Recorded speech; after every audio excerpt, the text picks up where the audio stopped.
Hello everybody and welcome. I'm Chris Wooley, your host, and today we are talking about off-camera flash. And it's going to be a lot of fun. So do have a slight change from what was scheduled. Ray had a conflict that came up at the last minute, and so I'm going to be leading our off-camera flash discussion today. So you get to put up with me, but we are going to have a blast and go over all the fundamentals when it comes to off-camera flash. You know how they work, what to buy, what accessories are worth it, not so worth it, all that fun stuff. But we're going to have a lot of fun. Do want to note that the chat, that one's going to be huge. If you have questions about off-camera flash, put it into the chat. I want to be monitoring it and answering some of those questions. So it's going to be kind of fun. I'm also experimenting a little bit with a new style so that I can be more engaging with this as we're talking. So please bear with me in case I do have some technical issues, but hopefully it's a lot of fun. So we're diving into off-camera flash. Do also want to note that, hey, this is a fun webinar series. And if this is your first time joining, welcome. This is Let's Develop. I do a webinar with professional photographers every 2 weeks, so every other Wednesday. Basically finding super cool people and having them come share information. You can learn more as well as catch up with the previous episodes on ACI's website, acilab.com/lets-develop. So want to give a big shout out to ACI. Thank you so much, American Color Imaging. And if you missed the last episode on still life light painting, that one is live on the website as well. So you guys ready to dive in? Because we're going to have a lot of fun talking about off-camera flash. So again, make sure that we're hitting up the comments so that I can answer your questions, stuff that you want to know about off-camera flash. And if you stay to the end, I've got an awesome special from ACI, as well as giving away some prizes, because who doesn't love prizes, right? Okay, so we're going to dive in and start talking about off-camera flash. So the big question is, what is off-camera flash? Basically, it's where we can take the flash. Yay, we've got our flash, we can take it and we can have it move from being on the camera to off the camera. Thus the name off-camera flash. Technically, I suppose you could consider this like studio type lighting as well because, hey, that's off camera. But we're going to be specifically looking at things that are more battery powered, portable, stuff you might take on location, although there is a huge overlap between how they work and the different elements to it. So kind of cool, but let's dive on in and start looking at what we need to do. Okay, I'm going to switch cameras. First time on this one, I've got a wider shot, and this one's going to allow me to have a little bit more flexibility and show some stuff off for you. So, off-camera flash. We're used to having our flash on our camera, and basically that would just connect with our hot shoe. You press the button on your camera, sends the signal to the flash, flash goes off, lights our subject. So the downside to having that is that we're going to end up with light coming from the exact same axis that our lens is. And you're like, okay, what's the problem with the light coming from on axis? Well, that means that we're going to end up with very, very flat light. So the light that's coming in, it's going to be hitting straight onto our subject. So the shadows, they're all going to be behind. That means that we're filling in all of that texture. Say it's on a portrait or a person, all that texture is gone now. It's just one big illuminated light source. Kind of boring, especially if we're wanting to like shape or slim or mold or show character. All those things, not so good. If we just need to get an exposure that's proper, that can work really, really well. So if you're paparazzi, photographing events, things like that, nothing wrong with having the flash on camera, because having good light is better than having no light or really, really bad light. So getting something on there, already going to be huge. But let's say that we want to get a little bit more sculpty with it. We want to start using our lights as more of an artistic tool versus just like, I need enough light to get this exposure. What do? We're going to take our light from on top of the camera and we're going to move it off axis. What this is going to do is it's going to allow our camera now to be seeing in a different direction from where the light source is at. This means that we're going to get shadows and highlights on our subject. And that is super, super cool because when we have highlights and shadows, we get depth, we get dimension, we get character, we get all that sexiness. So Getting it off axis from the camera is huge. So let's talk about how to do that. What equipment do we need to actually start doing off-camera flash? Well, the very first thing we're going to need besides the camera, I'm going to assume that you've already got a camera, and as long as it's got something like a hot shoe on it, we're going to be able to trigger it. We're also going to need some sort of light source like a flash. So I'm just going to be talking about a basic flash for right now. I've got a spot that I could connect it with the camera to it, and maybe it's got some other little doodads. So hey, here's a mysterious little hole. Wonder what that does. So it's got some stuff that we can do here. It might even have like an infrared thing that's going up front. So we've just got a generic flash. It could be a name brand, Canon, Nikon, Sony. It could be an off-brand. It could be Goddex. Doesn't matter what it is. There's a bajillion different types on there. We just need some sort of light source that we can use to get off flash or off camera so that we can actually start having direction and dimension when it comes to it. So we've got our flash. We've got our camera. Now we need some way of talking between the two of them. So we have to go from our camera to the flash so the flash knows when to fire. And that's the big challenge when it comes to off-camera flash, is being able to get it so they can communicate.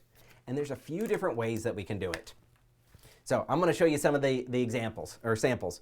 So right now I've got just a simple cord, and it's got a PC connection here. So a lot of the higher end DSLRs, see if we can see what that looks like.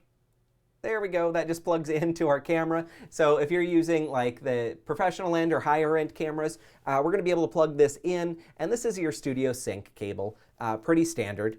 And the opposite end of this, it's going to vary depending on what our light source is. So this could be something that plugs directly into the light. If your flash supports it, you might have one that has a hot shoe connector to it that would just plug into this bottom part or something there. But we have a physical wired cable. So that just ensures that we can talk one to the other. These run about 12, 15 bucks. You could probably find them a little bit cheaper on like Amazon or something. I absolutely hate these. This one I have as a backup. You can see it's still wound up from the factory. I don't use it because having a wired cable sucks. It gets in the way. It can become unplugged. So I'm just going to toss that over there because I don't like it. Okay, so let's talk about more fun stuff. What can we do? Let's move into the wireless realm because wireless is awesome. So with a wireless connection, what we've got is some sort of transmitter, something that's going to plug into your camera, our hot shoe that's up here. So this is going to sit on top of the camera and send a signal into our flash. Then we're going to need something like this that we can plug our flash into, just like this one. Flash is plugged in. Now we've got a transmitter, we've got a receiver, and now when we hit the go button on our camera, it's going to send that signal from our camera to our receiver. Receiver tells the flash when to go. We're now connected. So this is something that you might see or be familiar with in like the studio environment. So like Pocket Wizards, those are pretty big about them, or any other of those wireless transmitters or receivers. That's the key word we're there, wireless transmitter and receiver. Okay, so we have something on the camera, we have something on the flash, the two talk, and now we're able to communicate between the two of them and wirelessly get there. So that's really, really cool being able to do that. Now some flashes take it even step further. We've got our transmitter, and the flash actually has a built-in receiver. So we don't even need this extra piece. We can just go talk straight from the transmitter right to the flash itself. That's really cool. It's kind of a newer technology that is starting to take hold. A lot of cool things are on there with it. Got a question. Are we going to have notes from this class? Suzanne, if you're taking notes, you can have them. Other than that, we're just going to spitball, but there is going to be a replay available so you can go back and take detailed notes on there and pay attention to what is meaningful to you. So we've got our wireless connection that's up there. There's one more thing that a lot of people don't know about when it comes to wirelessly controlling our flash, and that is a built-in flash. So if we have our pop-up flash on the camera, so like Canon and Nikon have a wireless system or creative lighting system. I don't remember what Canon's version's called because I've only used Nikon's version of it, but basically we're using the pop-up flash on the camera to send a secret code, kind of a pre-flash, to our actual flash. And as long as the infrared receiver can see that flash and get that signal, then it's going to communicate. So it just communicates via a direct line of sight. So that's totally an option as well, is using that built-in one. That does frequently require the use of actual name brands. So if you're on Nikon, you need a Nikon flash. If you're on Canon, you need a Canon flash, that sort of thing, so that they can talk to each other. That can be a really, really good backup in case you need it. But my preferred method is to use a transmitter and to use a flash that has the built-in receiver. It's just super awesome. Wireless, I don't have to worry about line of sight, which means that I can start like doing cool things with this flash. Like I can hide it around the corner if I want to and light up a room. I can have this inside of a modifier. I can have this behind me. All sorts of things you couldn't do if line of sight was required or if we had a physically wired connection. So that's what we're going to be kind of diving into a little bit more, but I wanted you to know the different options that are out there so you could decide what's going to work best for you. If you're doing this pretty infrequently, get something that's smaller and simpler. If you're going to scale up and be doing weddings, events, creative location lighting, that sort of stuff, it might be worth investing in a little bit more robust system that has all sorts of goodies in it so that we can use and maximize all the different features that are available. Okay, so let's go on to the wireless setup now. So we're talking with our transmitter and we've got our receiver that's built in here, okay?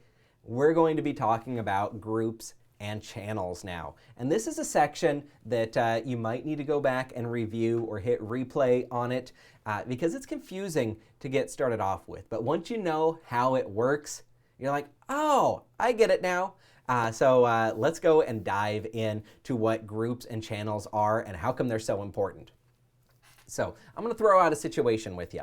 Let's say that you and all your photography buddies go out and you all buy this exact same system. So we've got the same brand, same manufacturer of everything. We've got our new flashes and we want to go out all photographing at the same time. We're doing a group model shootout, okay? So now plug it in. I'm on my default stuff. Everybody else on their default stuff. When I start photographing and firing, so my transmitter's going, it's going to talk to my receiver because I'm on that channel. But because everybody else is on that exact same channel, all of their shots are going to be triggering this too. So now I'm not going to be in control of my flash because we're all on the same channel. So we've got to have a way that we can separate it so that I can, with this exact same equipment, work on one channel that only controls my stuff and somebody else can work on their own system. So their own channel that's not going to interfere with what my stuff is. Okay, so that's what we're looking at with channels. And let me show you what that looks like on here. So we're going to switch this up and go to a new view. Okay, so I've got my transmitter that's right here. Let me turn on this light, see if that makes it a little bit better to see. Hey, all right. So if we have this, I'm going to turn this on. We're powered on, and we can now see our settings that are here.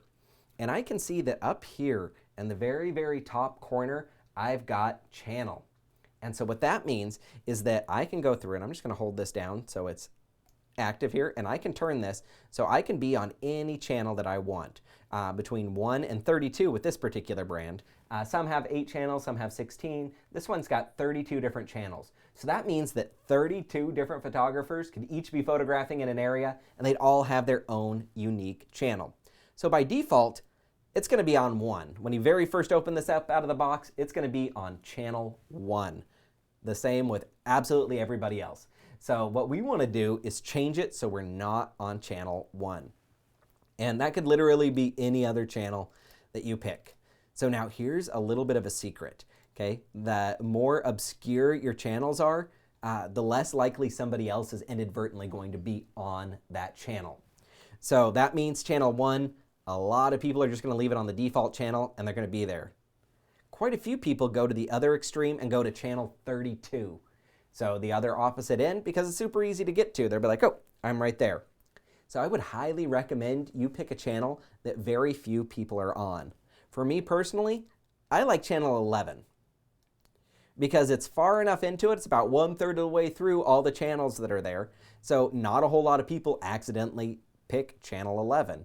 And I can just make sure I'm channel 11. I'm good to go. All of my flashes, they're going to be set to channel 11. They're going to be good to go. So I generally prefer to pick something higher than channel 10.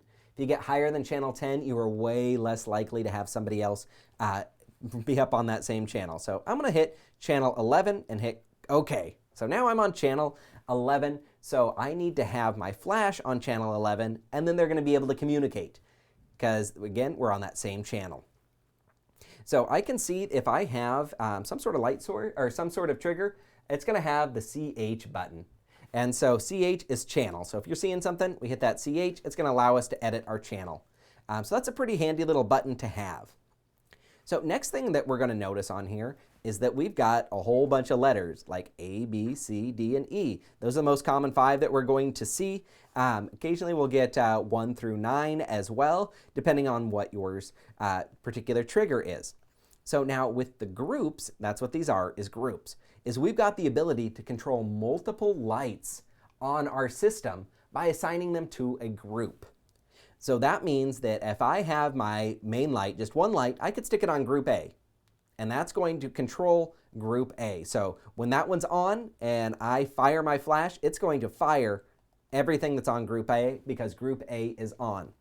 If I look at group B, I can see that, nope, nothing's happening with group B. So group B is not going to fire. Only lights that are on group A are going to fire. So if I were doing something on location, I might have group A as my key light, group B as my fill light, group C as a hair light, group D as a background light.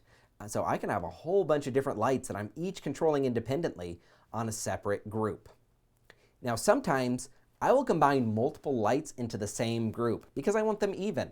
Like let's say that I've got a hair light and I have 2 lights on opposite sides of my subject. So kind of working as like a kicker.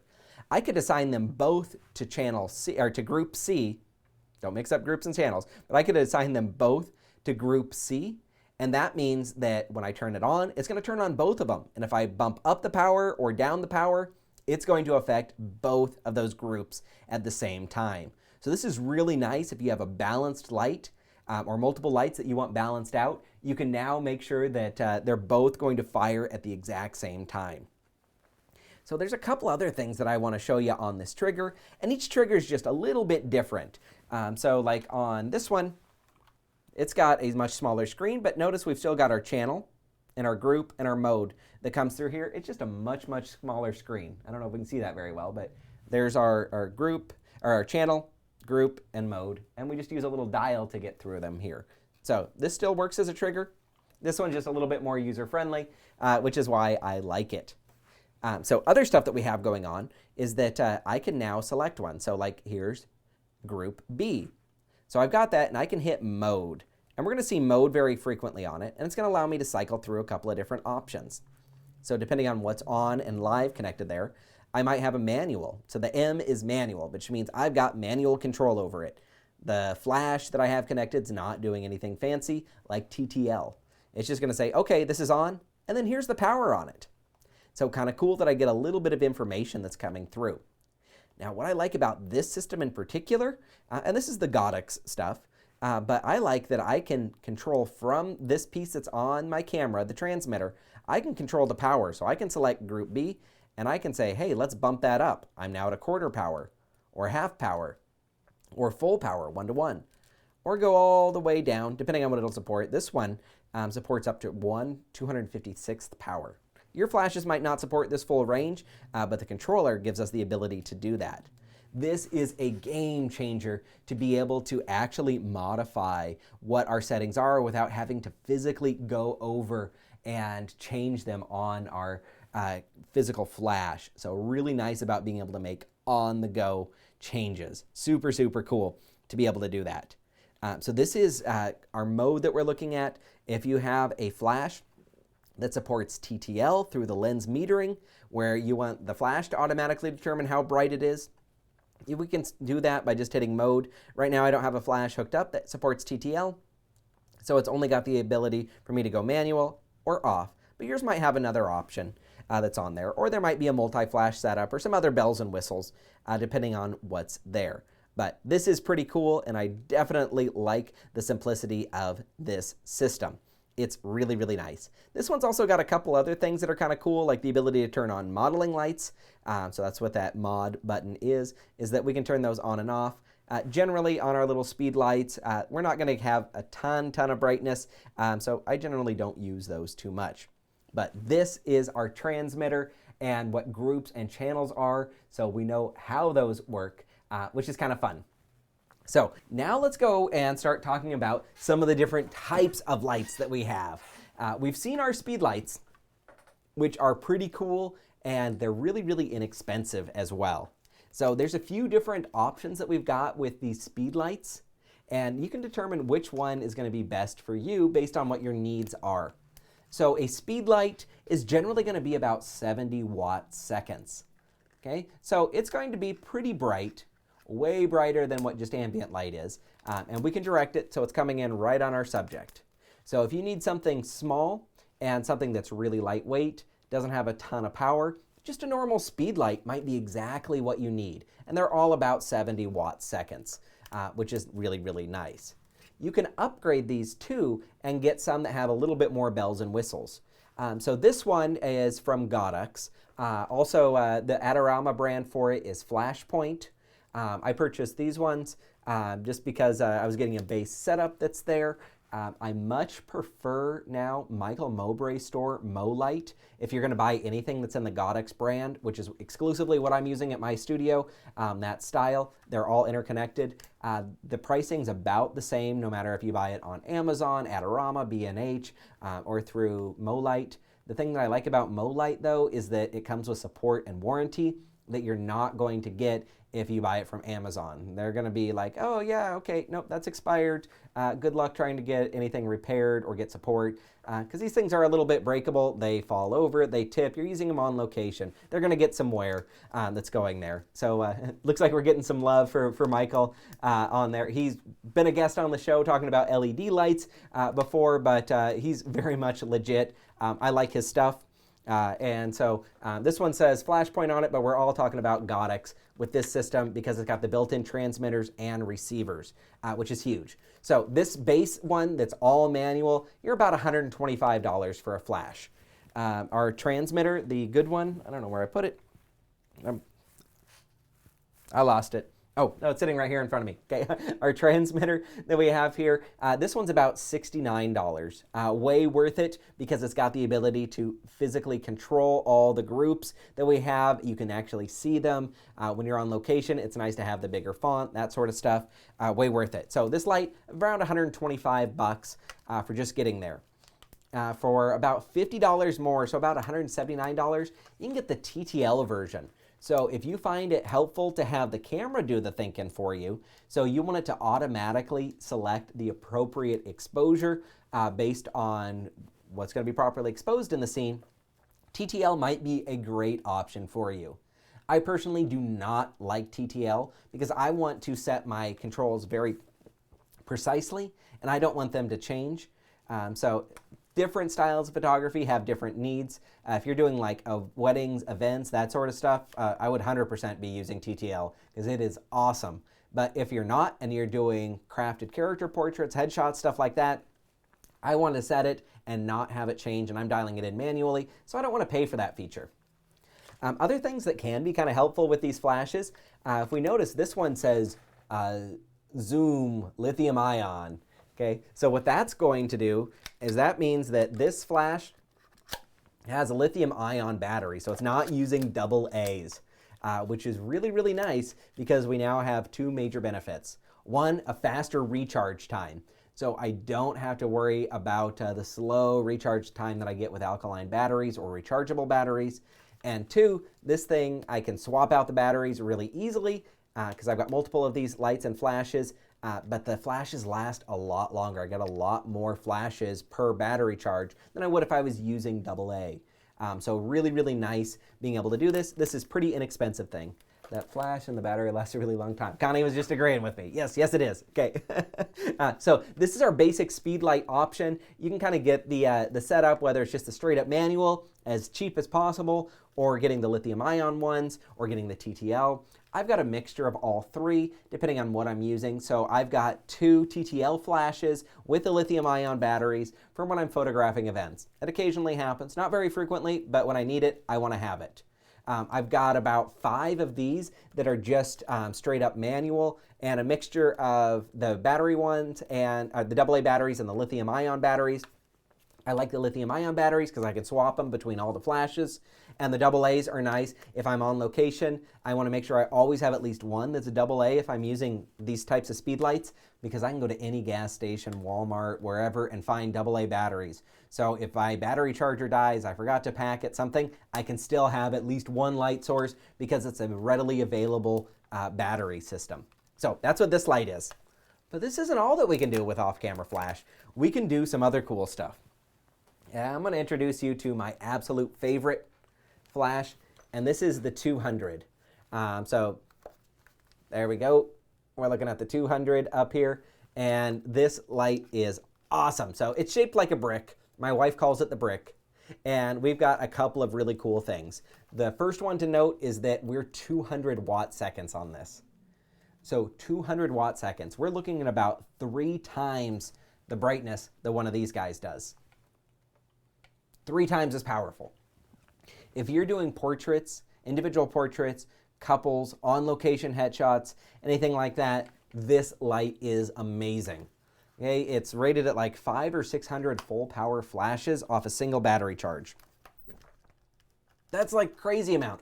I almost never shoot at full power with this, most of the time at like a quarter, and so I'm lasting all day with it. Yes, this is, Maria wanted to know if this one was Goddex. This one was Flashpoint brand, but yeah, Goddex. Talking about that, everything that I'm shooting for my off-camera flash system, I've switched entirely to the Goddex brand because it's inexpensive, performs very consistently well, and it's reliable. And that is huge. It's easy to use and reliable. So I've experimented with a ton of different brands. A lot, it says the technology was emerging, like the Yingyo, newer, Cowboy Studios, everything you could imagine. Really high-end stuff like Profoto. And I've settled on this Goddex because it is so reliable and it's so inexpensive that I can have lots of parts and pieces and get pretty complex with it. So, here's this. I've got this removable, rechargeable battery, so I have extra batteries in case I need them. I almost never need them. I think the only time that I ever go through full batteries is when I'm shooting in the sun while leading a workshop, in which case it's getting used a lot at high power, just so that we can try to compensate for that full noon sun. But if I'm doing a normal shoot, like a portrait session in the park type thing, couples portraits, location headshots, things like that, one single battery is more than enough. And this just plugs in right into the side of it so that we've got, let's see if I can get that in there. There we go. Okay, so we've got it nice compact. On the back, we're going to see the controls. So let me switch camera so we can look right here. Are we coming up? Kind of see that. Little bit right there. So we can see that I'm on channel 11, I'm on group C, and it's at a quarter power, and I can see my battery status up there. So I've got full controls that we had before. Let me see if we can see that a little bit better. There we go. And notice our group channel indicator up there. I can adjust manually the power on this, or I could do it from my transmitter, wireless transmitter. I can change the mode. This one supports TTL, so I can go TTL, manual, or multi-flash. So I almost always am in manual because I just prefer that, and turning the modeling light on and off. It's not super bright. We'll talk about the H, which is high speed sync, here in a little bit, but here's what this flash is, just so that you can see what it looks like and kind of how it works. Coming back to this view. So we're going, it's a frickin' rock. It's super solid, very, very reliable. I love it, and having 200 watt seconds, game changer. So other stuff that I like about it is that it's got removable heads. So this is our normal flash that looks just like the type of flash that we'd have. Like, there they are, basic Fresnel head. Pretty easy peasy. But, reaching over here, we can use a bulb. So this is the bulb head. And looks like Samantha just had that, had a question about this. And so what we can do is we just plug this in. This one connects in, just pops in, and there. And now I've got something that has a bare bulb. And now the bare bulb is really, really cool because instead of the flash only going forward in kind of a rectangle pattern, we are now sending light not only forward, but all around. So depending on what type of modifiers we're using, this might be a more appropriate accessory. So if I'm putting this light into like a softbox, octabox, anything, large umbrella, anything like that, I'm putting the bare bulb on it. If I'm doing something that's pretty run and gun, I'm going to use the Fresnel head. So it's what's going to be most appropriate. I love that I've got the option to switch that out though, because it is a game changer.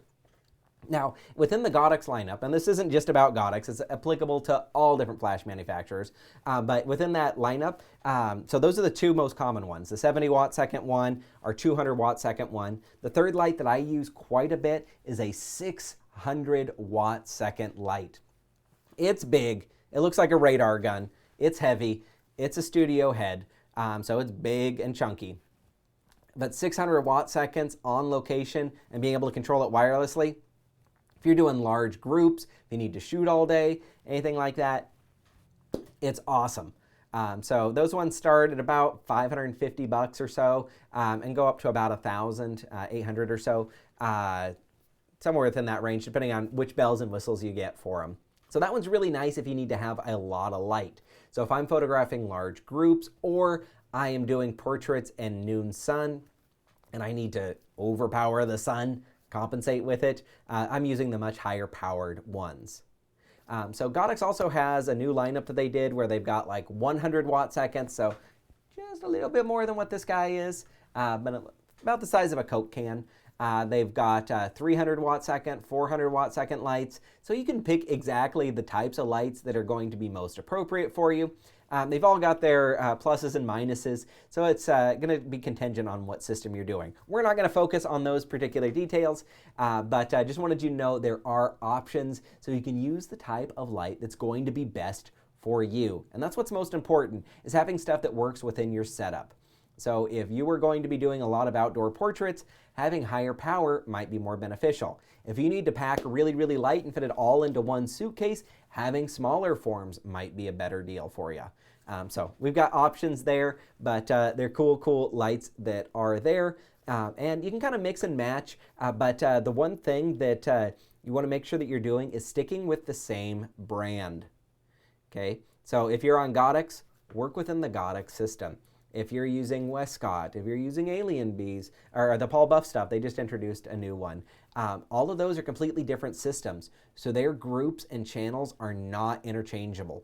So that means that if you've got the Goddex system and you're trying to talk to a Westcott system, even though they're both on channel 11 or channel 1, they're not going to talk to each other. Okay, completely different frequencies that are there. So make sure that you're all on the same system so everything talks together nicely. The exception between that is that if you are using something that has the manual, something like this one, where you're physically plugging the flash into a hot shoe to talk to it, then you can put any flash that has a hot shoe on there. It doesn't matter with the groups and channels, because this one's in charge of the groups and channels, not the actual flash itself. I got a question for Tim. Are the batteries interchangeable within a brand? Yes and no. So like with the 200 watt second ones, these ones use these kind of square chunky batteries. So all the 200s are going to be interchangeable on there. The 70 watt second ones with the lithium ion batteries, all of those ones are interchangeable. But like the 600 watt second and the 200 watt second, they use different batteries, so they are not interchangeable. So if you buy the same lights, they're all going to be interchangeable that way. If you're on different powers of lights, they are not interchangeable. So make sure that you're considering that too. I like to have redundancy so that if I have multiple lights, I have multiple batteries as well as backup replacements. It's kind of nice just to throw one in, and if something dies, I can quickly switch it out and not affect my workflow at all. Okay, so we feeling pretty comfortable here with how we're doing. Let's see, exception, Goddex and Flashpoint are interchangeable. So the brand, Goddex, Flashpoint, Molite, all of those ones, exact same brand, just different importers put their name badge that's on it. So those ones are all interchangeable, but the different series within each of those, so the 200 watt second, the 600 watt second ones don't use the same battery. So just clarifying. Oh, Tiffany says the 200 and the 300 use the same battery. I don't have a 300, so I haven't tested that one, but I'll believe Tiffany on that. So if you do have questions, please put them in, and if you can use the questions tag on there, I'm trying to pay attention to chat just out of the corner of my eye. That's why I keep shifting over. When looking at it, I can answer those ones. But let's keep on talking. How do we actually use off-camera flash now? So we know how it works, how we can wirelessly talk from one flash or camera to the other, but how do we actually use it in real life, right? And there's two basic ways that we can use external light when we're on location. So when we're using this off-camera flash, okay, what do? We can either use our flash as our key, meaning it's going to be our primary light source, or as a fill, meaning that it's not our primary light source, but it's lightening up the shadows. Okay, so you need to decide how you want to use it, what your style is. There's not a right or a wrong answer when it comes to it. It's going to be entirely contingent on what your style of photography is. So when I am doing like headshots or individual portraits, say like a senior portrait session, something like that, I choose to use off-camera flash as my key light, my main light. So that means that what I'm going to do in camera is I'm going to, using whichever method you prefer, find the perfect exposure without flash for the scene. So you're like, okay, here's my big landscape with my subject on there. I'm going to get the exact perfect exposure. You could use a light meter, internal light meter. You can chimp, take a picture, look on the back of the camera, say, oh, I need to make it a little bit darker, or maybe I need to make it a little bit brighter, and find that exact perfect exposure. Okay, so we're exposing for the scene at that point. But then I want to use my flash as my key light, so my primary light source. So if it's the exact perfect exposure, I don't even actually need the flash then. And so I want to use the flash, so I got to change something. So I'm going to take that perfect exposure for my scene, and I'm going to reduce it down by about a stop I find to be very, very pleasing. So I've exposed for the scene. I've reduced it down so my base exposure with no flash is one stop over or underexposed, so one stop darker than it should be.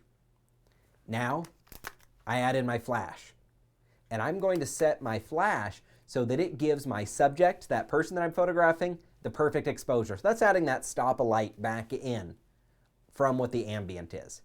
What that's going to do is just allow beautiful light to be on my subject, and I'm using the ambient light as my fill light, and I'm using it for my scene and my setting.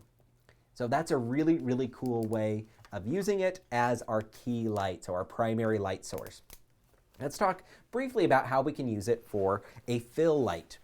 And what we're going to do with that one is we are just going to use our flash as a way of adding a catch light into the eyes, reducing the shadows that might be forming in the eye sockets. If we have dark shadows somewhere, we can help lighten them up so that we're not really, really dark on our subject. And we're going to use a very similar approach with it, but we want to find that perfect exposure again for what our scene is, and we're going to then add in our flash, and that could be just slightly off camera. It could even be on camera if you wanted it to, although I prefer not. I prefer just slightly off axis with it, and we're just throwing light at our subject. And we just want enough light that's going to be coming into it that we're going to just lift those shadows just a teeny tiny bit when it comes through. So this one, in my opinion, is a little bit of an imperfect science if you're going to be outdoors or on location, because we're talking additive light.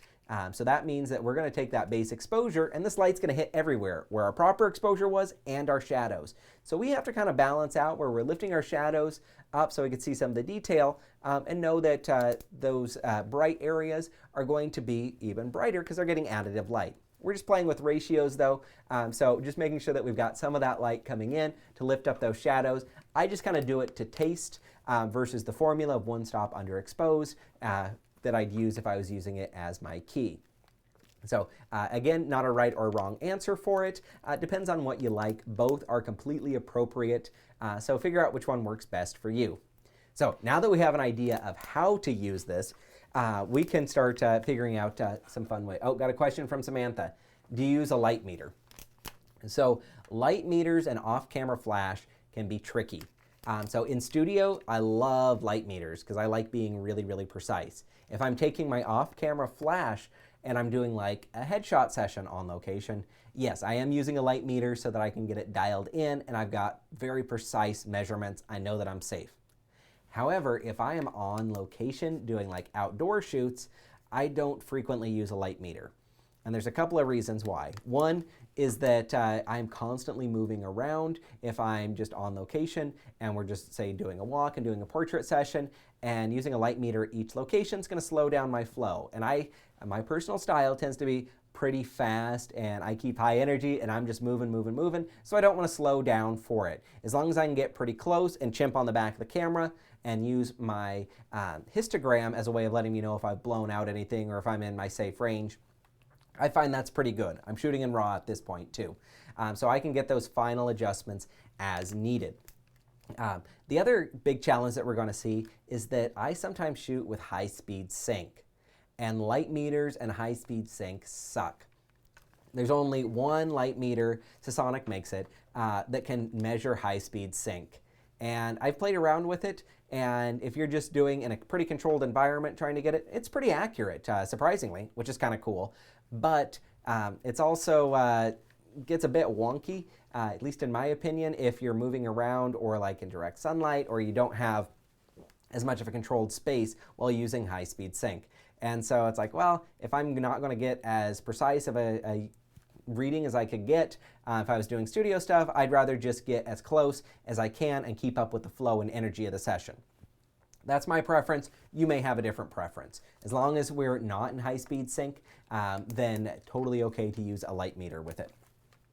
Okay, so we've talked about now how we can actually get these working. One tip that I do have for you, when we are working with these, they don't have much power. So 70 watt seconds, even 600 watt seconds might seem like a lot, especially in the studio environment. Be like, yes, I can shoot at f8, no problem.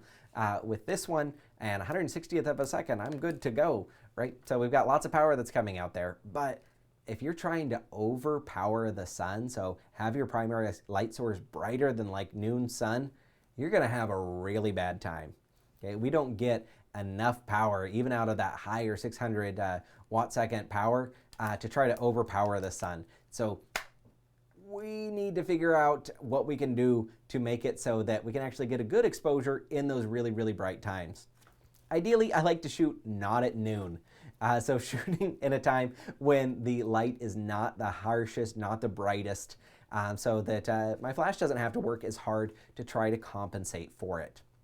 If I can't do that, let's say that I do have to shoot during a bad time, I will try to keep my subject in the shade. So if there's like a building, tree, something like that that's casting a shadow, if I can stick my subject in there, that means that even though the background that I'm photographing into might be really, really bright, my subject's not going to be as bright.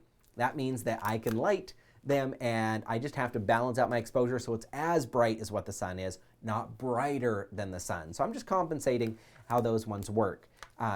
I try to find the shade whenever possible, just so I've got flat, even light on my subject, and then the light that I'm throwing in exposes them to the correct exposure. So that's my preferred way of doing it whenever possible. Try to shoot in the best conditions. If that's not possible, then keep them in the shade. And if your subject's in the shade and your background's in the shade, your flash doesn't have to work hardly at all. If your subject is in the shade and the background is bright, sunny, that really, really bright area, your flash is going to have to work really, really hard. So a 70 watt second trying to overpower the sun, just not going to happen. Lighting, if your subject's in shade and your background's in shade, it'll look great with just a small 70 watt second light. So that might be a factor on when you want to use brighter lights and when you can get away with using the smaller, less expensive lights. Okay, so that's kind of the base exposure that we're looking for it. Let's talk about some of our modifiers, accessories, things that we can actually do to help shape and sculpt some of the light so that it looks pretty. And this is kind of my geek out time because I love it. So these are hard to put modifiers on, just our flashes. One of my favorite modifiers that you can get is the MagMod system. And what the MagMod is it's a little stretchy thing right here, goes and it's got some magnets built into it. So I can take modifiers and I can hook them up to the magnet, and now I've got a modifier that can go onto my flash. Let me put this on real quick. These do take a little bit of muscles because they're stretchy silicone. Just going to put that on there. Bam. Okay, we got this on here now. We're looking good. I can now take a modifier, an accessory, and I just magnetically attach it. Now this took this small, pretty harsh Fresnel, and it made it into a nice, soft, big light source. So this is awesome if you're going to be using fill. So I will commonly, if I'm like photographing a room and I just want to have general light coming from everywhere, just point this up, kind of angled towards the ceiling with this mag, I think it's called the mag sphere. I call it the mag boob, but you can call it whatever you like. So this just spreads light everywhere. It's really, really soft and pretty. Pretty cool light modifier, easy to use. Compact's really small, so it fits just about anywhere with it. I generally throw a little MagMod kit in any time that I'm traveling, just because it's super handy. But we can get other accessories for it too. Within the same system, I've got a grid, so I can now put it on here, and my light is going to be shining and restricted by the grid. So it's very focused, not spilling everywhere, but way more focused, just like you would in the studio. And then they've got gels. There we go. So here's some gels. This is a full CTO, color temperature orange. Just put that on there, and now my flash is going to be doing a very, very amber light. So this is great if we need to balance out with, like, say, incandescent lighting, or maybe we want to warm it up and make it feel like it's going to be a sunsetty type thing. So we can actually change the color of our flash by doing that. I very frequently like this one's a quarter CTO, so a quarter color temperature orange. Really, really nice. If you're just adding a subtle warmth to it that's not too powerful. If I'm trying to make something look like a sunset, sticking the full CTO, sticking it behind your subject, so it's just peeking out somewhere, it will kind of look like the sun setting. We just have that nice warm blast that's happening with it. All sorts of fun. These are color correcting gels that I've got. So like here's a half CTB, color temperature blue. Just adds kind of a blue cast to it. Kind of fun. If you want to get into advanced gel stuff, is to set your camera to compensate for this blue color, and it's going to warm up everything. Your subject will be white, but the entire scene will be this really, really warm color. When that's paired with one of the CTOs, color temperature oranges, that's looking like the sunblast, it is beautiful. So this is kind of the MagMod system. There's a ton of different accessories that they have for them, but it's just so simple and easy to use. Pops right on the flash. Really, really cool. Don't stack the gels like that. I'm just doing it to show you they all go together. So that is that setup. Other things that we can do if you are into the gels, you can buy little gels. This one's a little pack. They come in like, here's just a red, getting kind of creative. And basically what you do with it, let me take the MagMod off of this.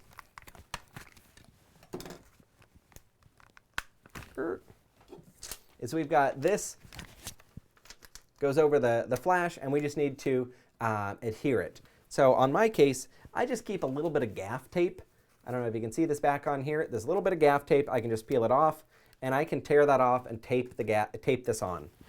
There's different like slide-in holder things and rubber bands and all of that can work for it. I find those to be more of a pain than they're worth, and I just use a little bit of gaff tape. It's reusable, and I just stick it back on the case when I'm done. That way I can have some fun colors that are coming in. But we can modify it so that our base flash is going to be producing really, really pretty colors right off the bat. Now, let's step it up a notch. If we're on the 200, you can get like little accessory kits, very much like the MagMod, that gives us our own gels, different colors, grids, barn doors. So we can have kind of fun modifying it. I like these little kits just because I can throw it in here, and if I need to control light in a specific way, I've got an accessory that allows me to do it pretty easily. So that one's kind of fun. This is an S bracket, and this is one of the best accessories that you can get. So what the S bracket's going to do is we're going to take our flash, and it doesn't matter which one it is. We're just going to take it, and it slides through. And I'm going to clamp this down. Okay, I now have this flash being held. So I don't have to worry about like my hot shoe breaking if I'm trying to mount this. I can just take it, put it up on here, and now this can fit on a light stand, or I can stick it on like a boom if I've got a voice-activated light stand. And I've got a really nice way of controlling and holding this. So I can angle it, position it, and this little adapter right here, this is going to be really, really nice for attaching any Bowens modifier. So if I have something that's a Bowens modifier, very, very common, so the 3 little things coming through, I can stick this in, put it on. Hey, here's a 7-inch reflector. Pairs great with this bulb because it's going to be flashing light from all over, fills it out, pushes it forward. We get a lot of brightness just out of this. Kind of a cool setup. S-brackets are a game changer. They're just under 20 bucks for one of these. Way, way, way worth having. You can do so many great things with them. Okay, I've got one more modifier that I want to show you because we're getting pretty close to time on here. This is a large octabox. I was hoping this would follow me, and it is. So this one's also made by Goddex, and it opens just like a normal umbrella would. And it's Velcro, which my wife loves because it ruins all of her clothing. But I have this umbrella, and if we look inside, it's got the diffusion fabric. It's on here, but it's just a normal umbrella. So I can stick the S-bracket on it, and it's got a hole, see if I can find it, right here. Hole that the stand would come through, connect to our S-bracket that's coming up in here. I bounce the light off the back of it, it comes forward, and I've got this approximately 32-inch octabox that I can now use do it. Now what I love about this for location lighting, especially with this, is that I've got a large light source, which is awesome, and it's an umbrella, so it compacts really small. But my favorite thing is that the light is now inside of this, so that if the wind gets it and it knocks it over, this umbrella is protecting my flash. If it starts raining, this umbrella is protecting my flash. These sell for about 20-25 bucks a piece, so they're really inexpensive. I buy them usually 2 or 3 a year, just because when they fall, they ruin, and I just don't worry about the stuff breaking on there. I figured that I saved the $20 that it cost by not having to replace a flash. So really, really cool modifier that we have there. So we're just about out of time. I wanted to show you some of those things really, really briefly because we didn't talk about high-speed sync. High-speed sync allows you to go beyond your normal shutter sync speed. So for most cameras, it's about 200th of a second, maybe 160th, or if you're adventurous, 320th of a second. But we can't get faster than that. We can't go like 1,000th of a second. The shutter or the curtain on our flash or on our camera opens up. We expose it, and that closes. Going faster than that, and we start to get lines that appear on it. I'm sure if you've ever experimented with turning up your flash faster, that you realize like, this doesn't work too well. I'm ending up with like black stripes on it. High-speed sync changes that, because instead of the flash going one big boom, it's going like a strobe light. Boom, boom, boom, boom, boom, boom, boom, boom, boom. And so what's happening is that as that little slit goes up on the camera, it's going boom, boom, boom, boom, boom, boom, boom, boom, boom. So we get the same exposure. It's going throughout because that strobe light's going, which is really, really cool because it allows us to shoot fast. And when we're shooting fast then, we can use our shutter speed to control the amount of ambient light while still exposing our subjects.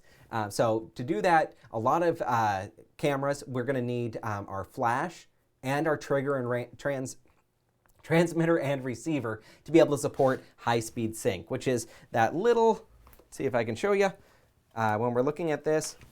Are we back up on here? Yep. Okay, so that's a little H with a lightning bolt. Maybe we can see that. Maybe right there. Kind of. So that H with a lightning bolt means high-speed sync. And so we'll typically find it somewhere on our settings or inside of our camera. Where's my 200? Oh, I put it in the S bracket. So if we're, say, looking on this one, I don't know if we can see this here. But there's going to be a button. This one says H, so we just long hold it, and we're able to turn on high-speed sync for it. Now with high-speed sync, generally your flash is not going to produce the same amount of power that a normal flash would do. So you're sacrificing a little bit for more flexibility in terms of your times that we're shooting. Okay, so let's take a peek at some of these questions that we have here, give away some prizes, and have fun that way. I'm just getting rid of this ugly light because nobody wants to see ugly light on them. I prefer pretty light, right? Okay, so looking at this, multitasking from Connie. Is that a good modifier to use if you're photographing a group of people, say at an event, especially to keep reflections off of glasses? Connie, which modifier are we talking about? I missed your comment when you have it. Oh, the bulb-shaped one that gives you the soft light that we did first. So I think we were talking about the mag flash. This one would work great if you just need a general fill. I don't generally prefer this if we're trying to light a big group, because I like soft directional light that's coming across. So I typically use just a regular umbrella. So kind of boring, but it spreads the light beautifully going across. If you're doing candids of like a group of 5 or 6, this could work really well as a light source if you just need to get some light in there. Bouncing it up works really nice. Let's see, are there battery packs available for the 70 watt second unit? So those ones, as far as I'm aware, are only the lithium ion batteries for it, which are interchangeable, but there's not like a big battery bank that you can use for it.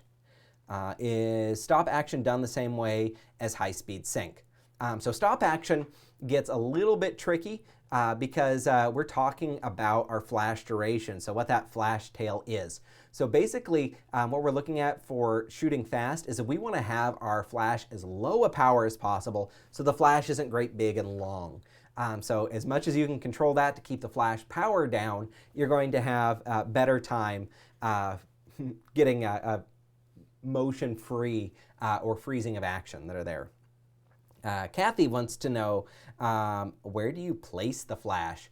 I generally prefer to be about 45 degrees off axis. So if the camera's right here and 90 degrees is over here, let's go back over here.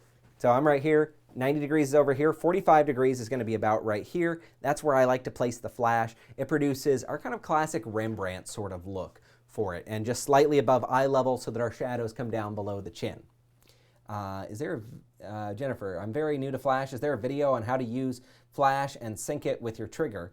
I'm not sure if you saw the very first part of the video, Jennifer, but we did go over groups and channels. That's how we get them talking so they communicate together. So hopefully that's what you're looking for. If not, there is a ton of information on like YouTube where we can go and check those things out. Maria wants to know, how far are you from the subject? Far away are you from the subject? So your distance from the subject does not matter. We could be using a telephoto lens and we could be 20 feet away. Totally cool. We're just compressing the background. It's the distance from the light that matters. So I'm generally keeping the light in pretty close, which means that I'm around 3 to 5 feet from the light source from the subject, just so I get really nice sweeping light. But if it's a really large group, that might be back 10 feet or 12 feet from it. So that one's going to vary depending on what you're doing. What other questions we have? For someone, Rita wants to know, from someone that doesn't own a flash, what would you be the best to get started with and what modifiers? If you think you're going to be doing a lot of location stuff, the 200 watt second is my absolute favorite. It's about $350 for a setup on it. That trigger's about $69. It's a complete game changer for me because you can light just about everything. If that's outside of your price range, just get a simple 70 watt second one and start experimenting and seeing what you do and what you can do with it. If the mag mods are within your budget, they're super friendly. They're a little bit on the spendy side, but so nice and easy to use that it's so friendly to actually bring it with you that you use it more. So hopefully that answers your question, but it's all going to be contingent on the type of photography that you do. Individual portraits, you can get away with much smaller stuff. If you're having to do large groups, you're going to want the power. If you're doing teams or doing all-day photography, like my portable setup, if I'm doing, say, headshots on location and I'm going to be photographing 50 or 100 people in a day, I like having the bigger batteries and the higher powered flashes. That way I can keep them down low and I can shoot all day on it. Okay, that was a lot. Let's give away some prizes and talk about specials and all that stuff, and then I'll see if I can hit up a couple more questions if you guys want to hang out. So got a special for 20% off of metal prints. So definitely take advantage of that. Metal is my signature item in my studio. I love them. It's awesome. So make sure you write down that code so that you've got it. All right, so let's give away prizes. I've got a $50 lab credit, and let's see who's going to win that. $50 lab credit to American Color Imaging. And we're spinning, spinning, spinning.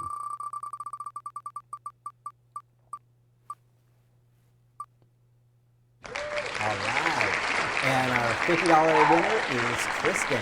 Congratulations, Kristen. So let's go into our next prize.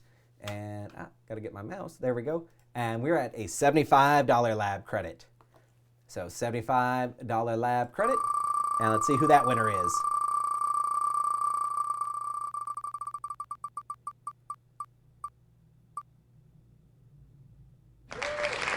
And it's Maria.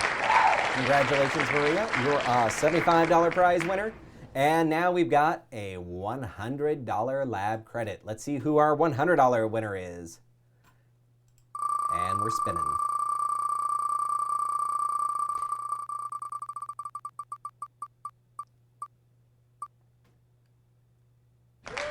And it's Suzanne.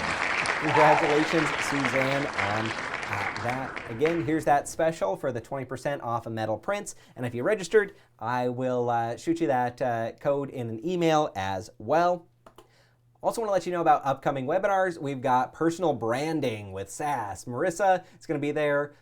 Rick Avalos is going to be talking about photography, marketing, and sales. So those are both open for registration right now. And if you have any ideas for episodes that you'd like to see, content that you want covered, that sort of stuff, shoot me an email, put it in a message, something like that. I will track them down, see what we can find. A lot of these topics are coming straight from you guys, so very much appreciate it. All right, so I think we've got maybe 1 or 2 questions left. I know we're right at time, but I just wanted to share. Connie, who wanted to know about stands? There we go. Yeah, Courtney wanted to know what kind of stand do you use? You can use any type of light stand, normal light stand. If you're using the S bracket, that just attaches. It's pretty standard. Otherwise, you can get small adapters. So let me find here. Here's like a little ball head one. It just slides right in. This ball head can screw to a stand. Or you can use the included stand. So hot shoe goes in there, and it's got our 1/4-20, so we can just attach it to a normal stand. I also have like super clamps that I carry around so that I can put a flash on like a door or a wall or a back of a chair in case I don't have a light stand or anything going on. So lots of options there. But ladies and gentlemen, that's officially a wrap for tonight. Thank you so much for joining me and working with me in this new format. I had a blast. I hope you did too. And make sure you watch the replay if you didn't take enough notes during all of this one. All right. Have a great night, everybody.